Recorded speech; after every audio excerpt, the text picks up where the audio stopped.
Capítulo 29. Quem possui verdadeiros amigos? A liberdade perdida, os segredos do ferreiro, a prova do fogo.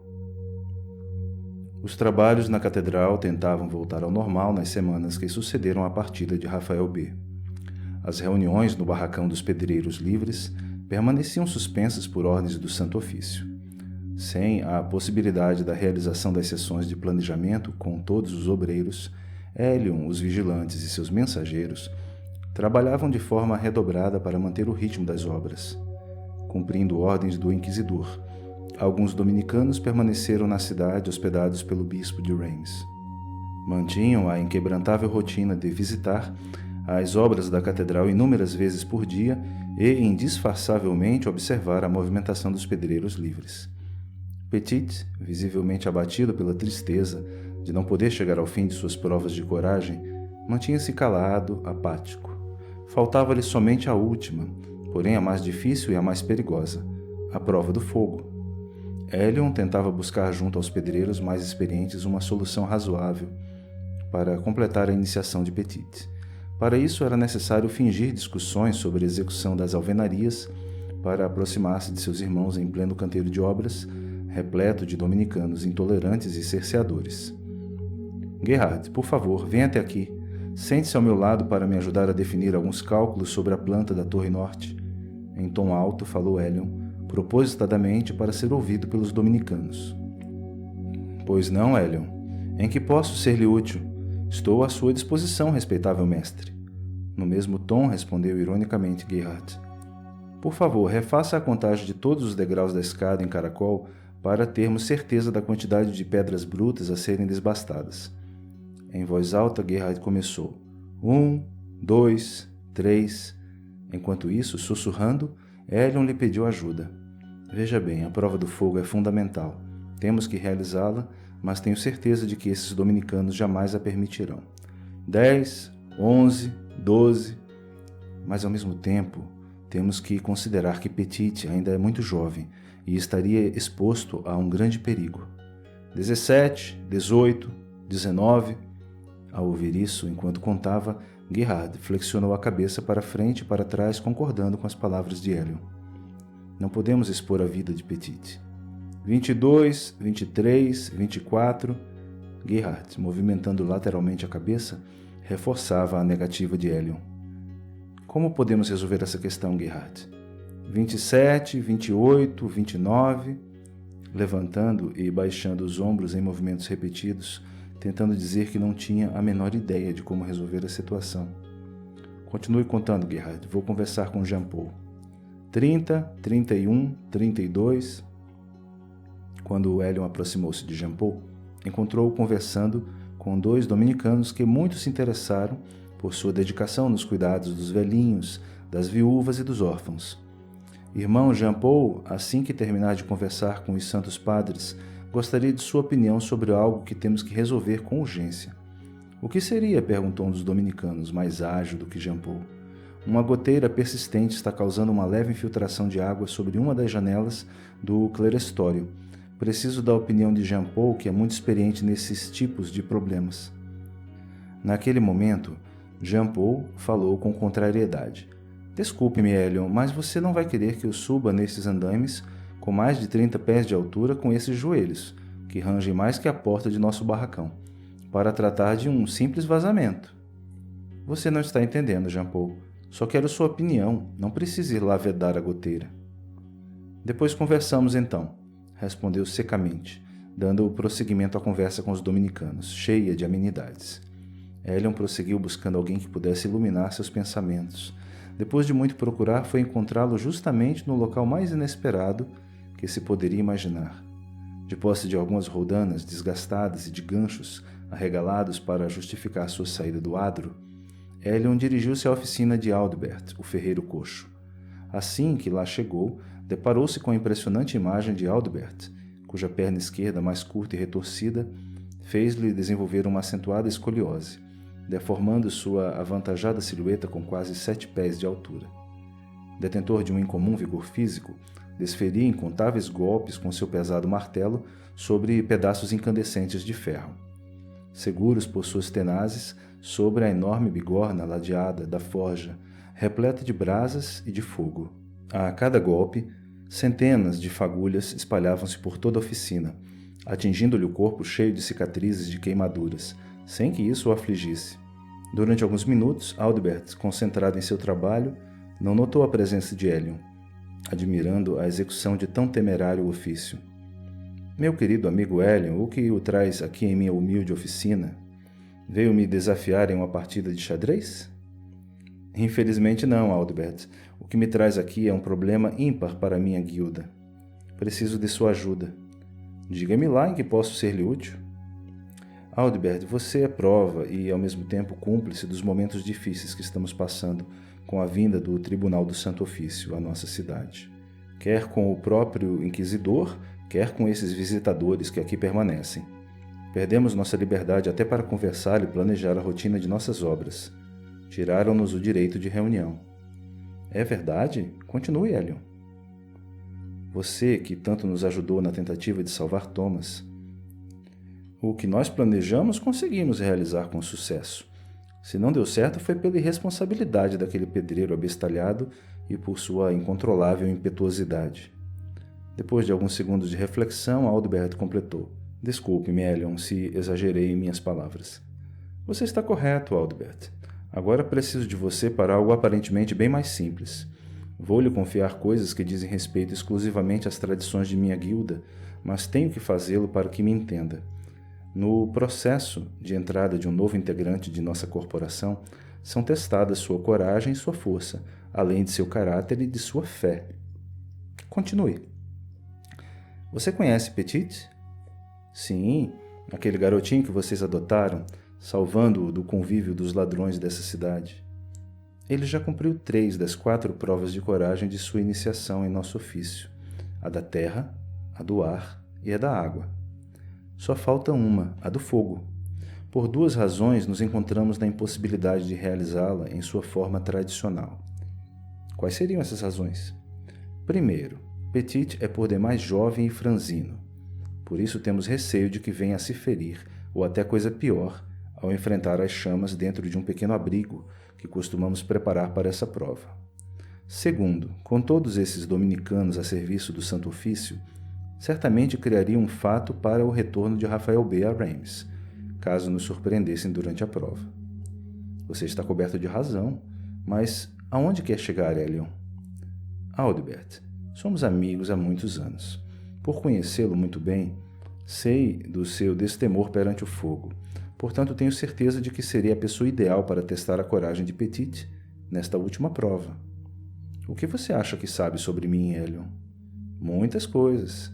Sei que é um homem solitário, trabalhador, incansável, inteligente e perspicaz até demais, chegando algumas vezes a me surpreender no tabuleiro de xadrez. Suponho também que Deus lhe tenha dado um corpo assim tão grande para poder conter o enorme coração, repleto de bondade que você tem. Você sabe muito pouco, Helion. Na realidade, só sabe que perdi minha fé em Deus assim que Ele arrancou minha família de mim.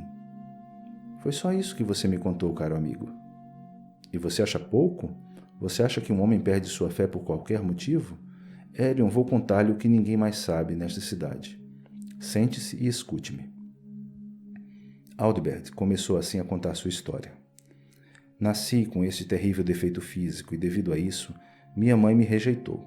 Conforme crescia, tudo piorava. A perna esquerda curta fez as costas deformarem-se, doerem tanto a ponto de alterar definitivamente meu semblante.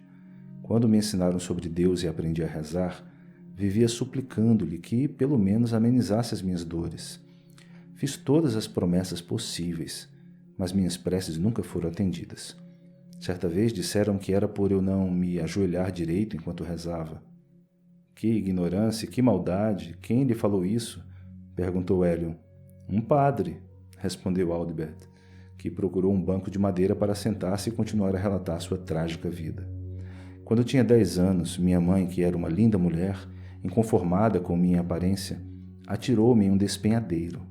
Por milagre sobrevivi, mas minhas imperfeições agravaram-se devido a tantos choques durante a queda.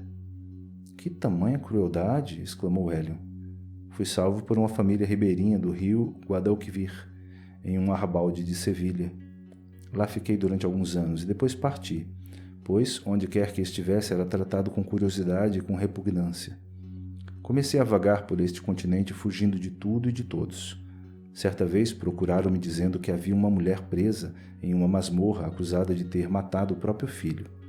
Pediram-me que lá fosse na esperança de reconhecê-la, o que a livraria de imediato da acusação de tão hediondo crime. Você foi, Aldbert?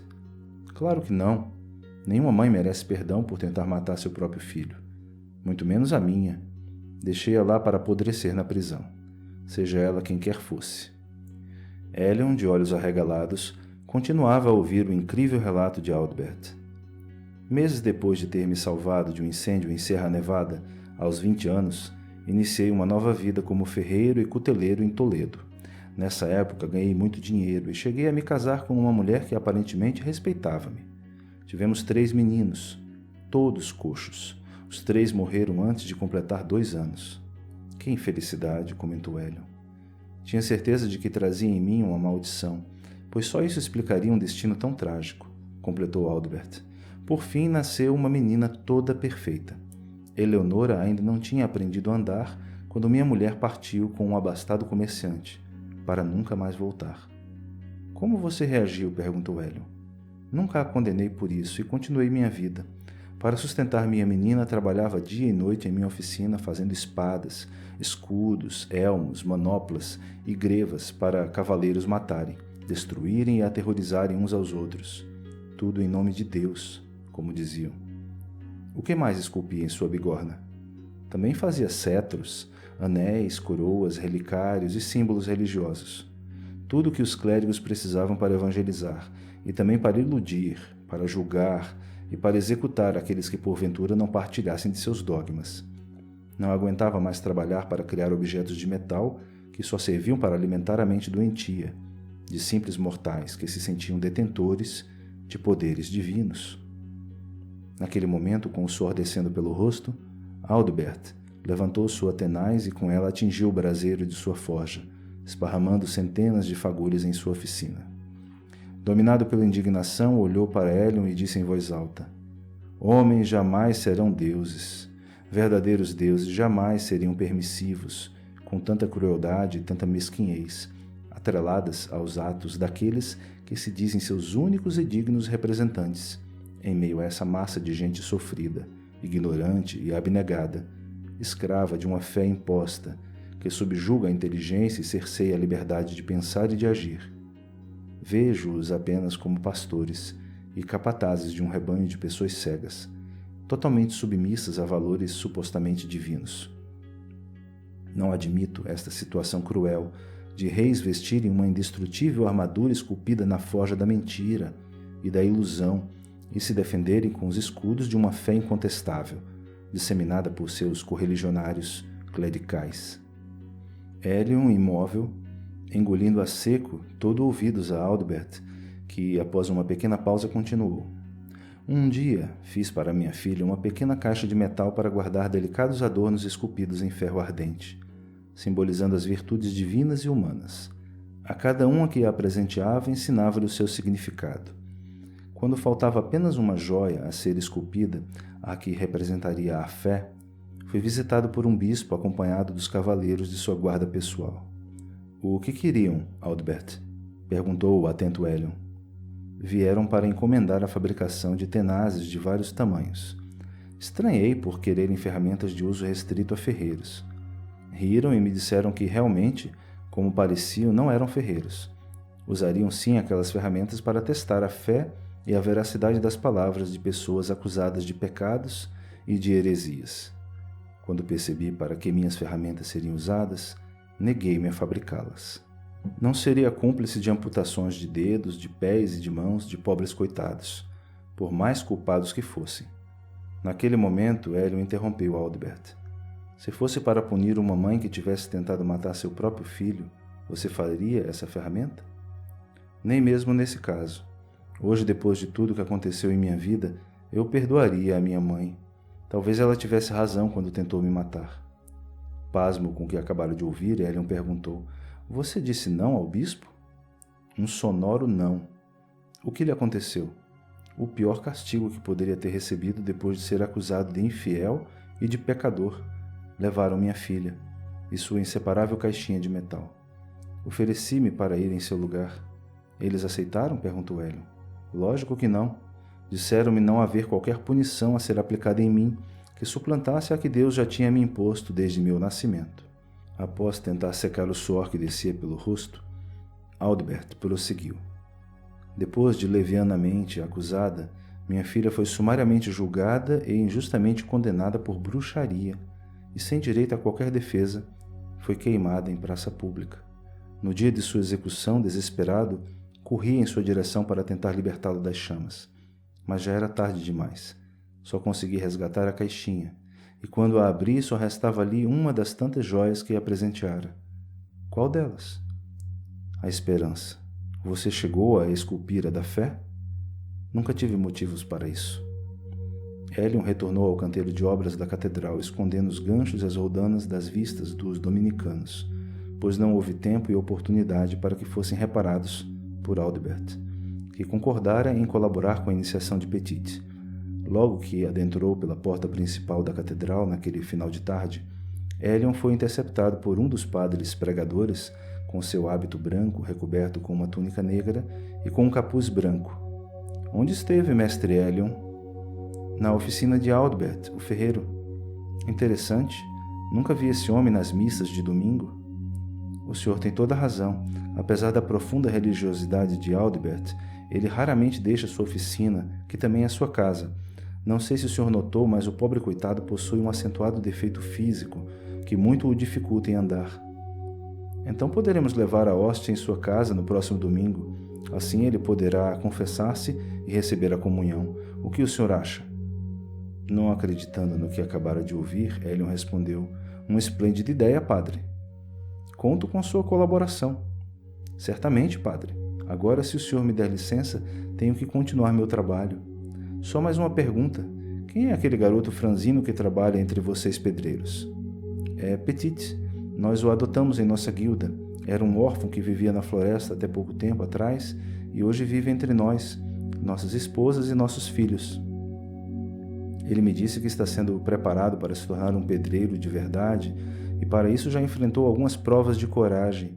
Disse-me que só falta enfrentar o fogo para ser aceito em seu grupo. Tudo isso é verdade, Sr. Hélion?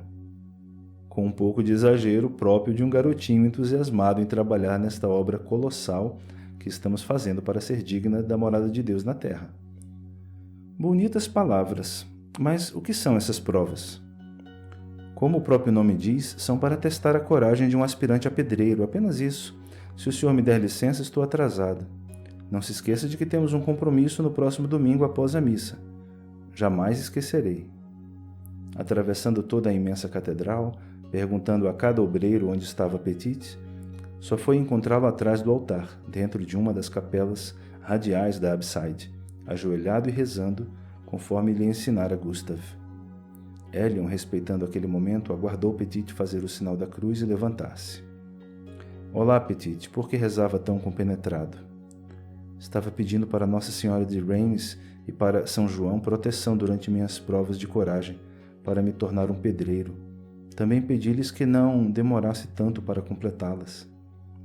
Os dois se sentaram em um pequeno banco de madeira no interior da capela, e com seu peculiar tom paternal, Hélion dirigiu-se ao angustiado Petit. Toda essa espera também faz parte de suas provas de admissão em nossa guilda. O bom pedreiro, além de ser corajoso, também necessita conter sua ansiedade, saber esperar, ser tolerante e principalmente ser discreto. Escute, Petit, as provas pelas quais você tem passado são antiquíssimas, desde o surgimento de nosso honroso ofício. Elas surgiram muito antes de ser o mundo do jeito que você o conhece. Como assim, mestre Hélion? Essas provas, em sua essência, existem há centenas de anos, quando essas terras eram dominadas por outros povos, como os celtas, os romanos, os gregos, os hunos e, finalmente, por nós, os francos. Eram culturas muito diferentes, mas tinham em comum um grupo de trabalhadores que sempre se dedicou à edificação de casas, de castelos, de fortalezas, de pontes. Se não fossem esses trabalhadores, a raça humana jamais teria resistido à própria natureza. Se os construtores não tentassem compreender os mistérios da terra, do ar, da água e do fogo, chegando até mesmo a expor-se às suas ações, jamais conseguiríamos dominá-los e, por conseguinte, jamais desenvolveríamos os segredos da arte de construir. Saber construir é, antes de mais nada, conhecer e saber se proteger das forças da natureza. Com um olhar de admiração, Petit continuou a ouvi-lo. Como poderia um pedreiro sobreviver dentro de uma caverna, após um soterramento, se tem medo do escuro, de lugares apertados, frios e úmidos, da solidão ou de possíveis cadáveres de seus próprios companheiros? O trabalho de aprendiz começa exatamente com a retirada das pedras brutas de dentro de minas profundas e extremamente perigosas. Por isso você passou pela prova da terra. Está me entendendo? Perfeitamente, mestre. Como um pedreiro trabalharia no cume das colunas dessa imensa catedral se tem medo das alturas, dos ventos, da chuva, com seus relâmpagos e trovões? Se não houvesse trabalhadores sem esses temores, jamais haveria torres nos castelos e nas igrejas. Como transportaríamos com segurança materiais de construção por barcos através do rio Wesley, se nossos pedreiros temessem a água e não soubessem nadar? Entendeu a razão das provas pelas quais passou até agora? Sim, mestre Helion, entendi perfeitamente. Mas quando serei submetido à prova do fogo? Perguntou o ansioso rapazinho. É sobre isso que vim conversar com você. Ouça, Petit, a profissão de pedreiro é uma das mais antigas e bem preservadas, justamente porque nós sempre soubemos manter nossos segredos profissionais e nossas tradições fora do alcance daqueles que não possuem verdadeira vocação e incondicional disposição para exercê-los condignamente. Perpetuamos nossos mistérios através de tantas gerações, fazendo uso de uma maneira própria de ensiná-los, só acessíveis a nós, pedreiros livres. Mas 2 fatos inusitados aconteceram e teremos que nos adaptar a essa situação. Está decidido entre nós não expô-lo à prova do fogo tradicional, pois o risco seria muito alto para você. Veja bem, não tenho dúvidas de que conseguiria, mas não posso arriscar sua vida. Há também outro motivo que, talvez por sua importância, sejamos forçados a modificar as provas e adequá-las definitivamente, não só a prova do fogo, mas também todas as outras. Qual seria esse motivo? Para lhe dizer, preciso contar com sua total discrição, que é um dos atributos de um perfeito pedreiro. Prometo nada revelar. Petit, enquanto nossa profissão se mantém através dos séculos firmemente alicerçada nas indestrutíveis colunas da sabedoria, da força e da beleza, nossa cidade está repleta de religiosos que julgam as tradições de nossa guilda impregnadas de valores pagãos, combatidos pela Santa Madre Igreja. Estamos tendo problemas?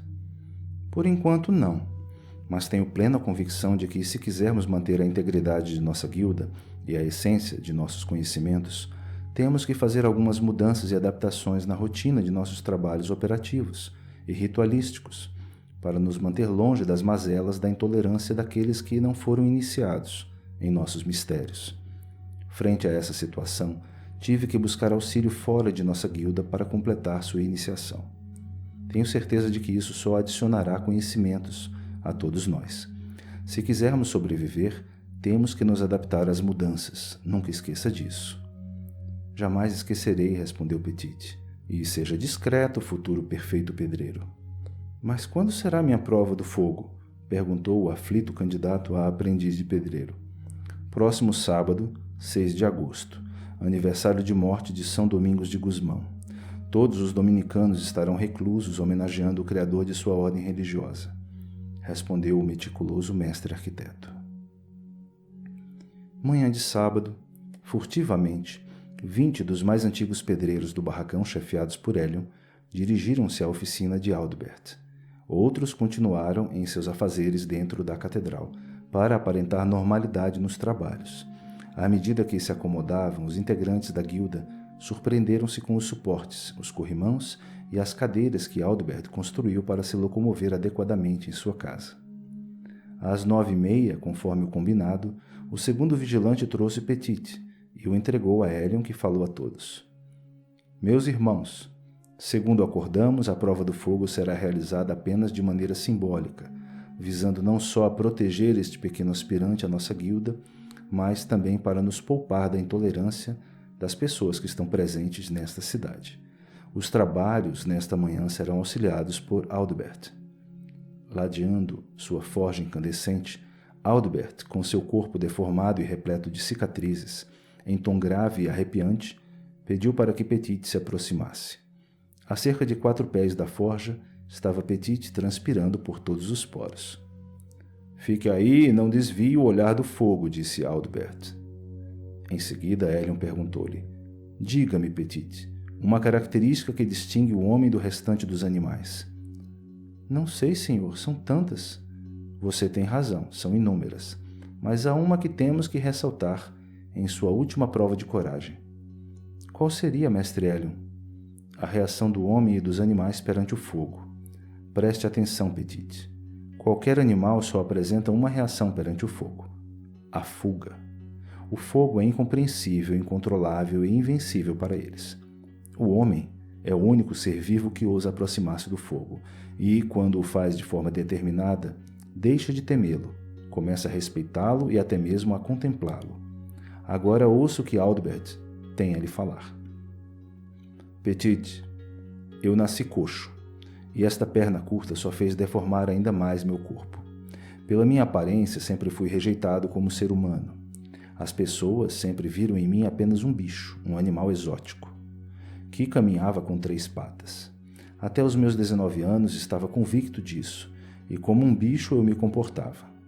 Certo dia, vagando pela região de Sierra Nevada, com fome, com sede e com muito frio, procurei abrigo em uma vila próxima de Granada. Não me negaram ajuda, e como de costume fui alojado no estábulo, junto com os porcos, os cavalos, as galinhas e as cabras.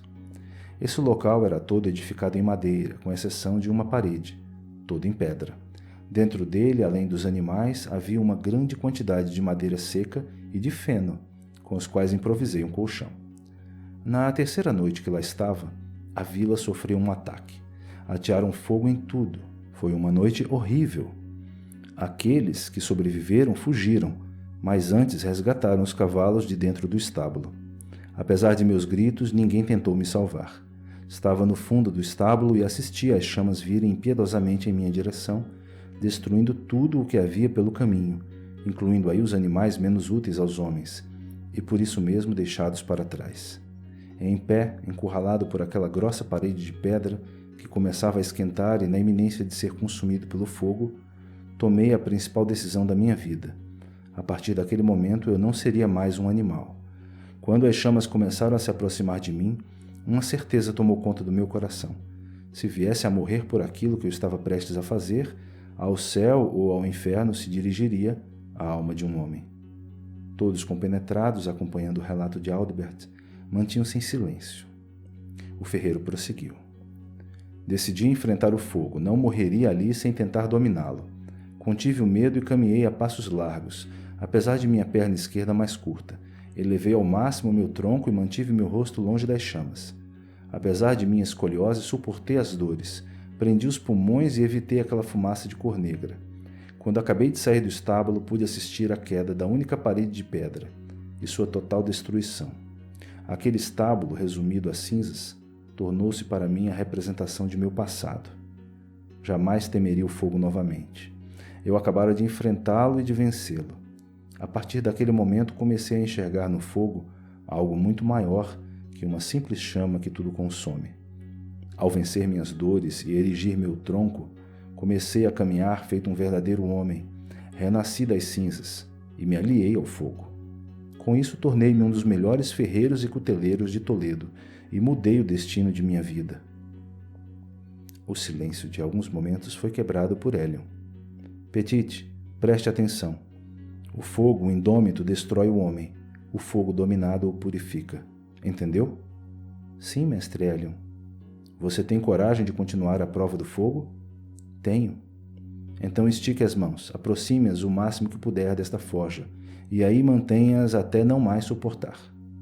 Depois de alguns segundos, expressando dor em sua face coberta de suor, Petite recolheu as mãos.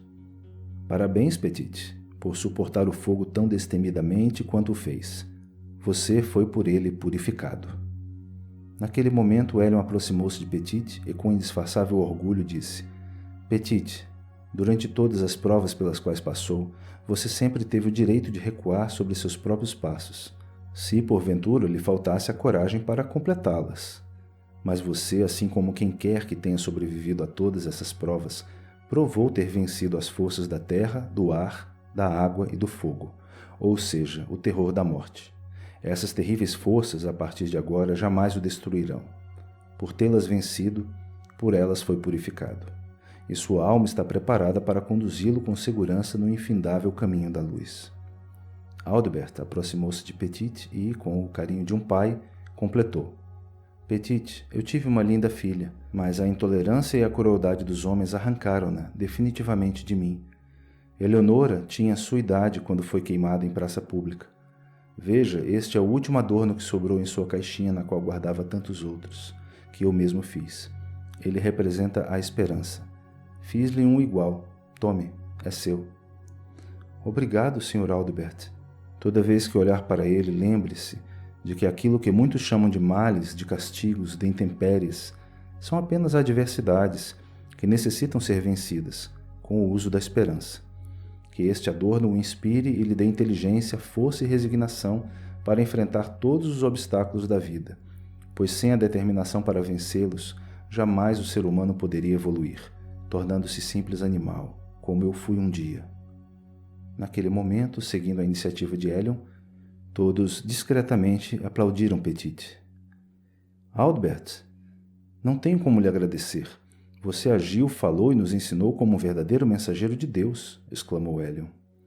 Certamente não existem deuses com defeitos físicos e imperfeições como eu, respondeu humildemente Aldebert, que completou: Feliz sou eu que tenho verdadeiros amigos em vocês, meus queridos pedreiros. Aliás, possuir sinceros amigos é privilégio de pessoas simples como eu. O que quer dizer com isso, Aldebert? Perguntou Jean-Paul. Sei a que está se referindo, Aldebert. E por isso quero completar dizendo que para se cultivar verdadeiras amizades, é necessário, além da humildade, ter um coração virtuoso e uma alma sempre sensível ao bem, disse Helion, complementando. Só os virtuosos conseguem ter verdadeiros amigos, porque os maus, os perversos, os tiranos não têm amigos, pois aqueles com quem convivem são apenas seus cúmplices, nada mais que isso. É verdade. Continue, mestre Helion. Os gananciosos que só pensam em ganhar dinheiro, em explorar as pessoas, fazer negócios duvidosos, não conseguem amealhar amigos. Eles têm sim, no máximo, inconfiáveis sócios. Estou gostando do que está falando, continue, exclamou Aldebert. Os políticos, por usarem a mentira, a demagogia, a dissimulação, a maestria nata em iludir as pessoas, nunca conquistam verdadeiros amigos. Quando muito partidários interesseiros. Os reis, por se acharem superiores, próximos do divino, detentores de um poder vitalício e intransferível, além de seus consanguíneos bajuladores, têm apenas cortesãos e súditos. Nunca amigos de verdade. Os senhores feudais, por serem incapazes de dar, dividir, partilhar tudo o que têm em excesso, também não têm amigos, somente serviçais. E os clérigos possuem amigos de verdade? O que vocês acham? Perguntou Helion, que imediatamente respondeu. Poucos. A grande maioria das pessoas com quem os clérigos convivem não passam de fiéis amordaçados, incapazes e proibidos de expressar seus sentimentos e de contestar incoerências tão frequentes na rotina da vida clerical. E os líderes? Os grandes e verdadeiros líderes têm apenas seguidores. Por isso, Petite, posso afirmar que você é um rapazinho de muita sorte, por fazer parte de nossa guilda, pois somos muito mais que amigos verdadeiros. Somos todos irmãos, completou Helion. Todos sorriram e concordaram com ele. Petite, profundamente emocionado, perguntou: Posso então me considerar um pedreiro livre a partir de agora? Ainda não, Petite. Para isso precisa fazer seu juramento de sangue.